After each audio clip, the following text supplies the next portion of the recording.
you're all right. Go ahead. All right. Good morning. Good morning. Once again, on behalf of the sheriff, people got tired of fixing rear fenders, so we don't do a lot of brake checking anymore. Currently, Mark Mills, been on the department for 20 plus years, been riding a motor for about 4 or 5 years now. You watch Mark.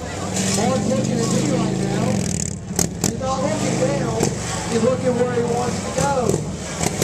You watch his right foot's on that rear brake. Mark is looking where he wants to go. The floorboards you see right there is here, or what's left of the floorboard, are perfect. They're flat. Guess we're in a bad spot. Thank you, Joe. Officer Candy Guthrie, Officer Dale Allen right now in here. Same thing. Basically, they're playing follow the leader. If you watch Dale Allen, you know what keep in mind, he is watching the motorcycle. He is looking where he wants to go. So, same thing, same principle apply. We can put 1, 2, 3, we can put 4 in here. If you want, they have got to pay attention and look where they want to go. Because if they look down, they're going to go down.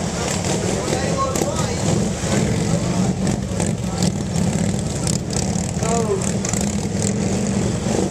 right now they've all got glasses on. If we were glasses on, and we can have a tendency. So, we're going to make them take their glasses off right now. Now, this side, like I said, this side is the exercise. Basically do whatever you want to do.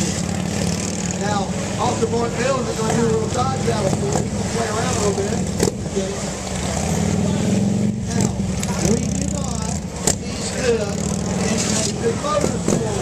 That's my disclaimer right now. Do not go out and try this. My kids don't know how to get home. Do not. Outside around. Dr. David Chamber, you have a question.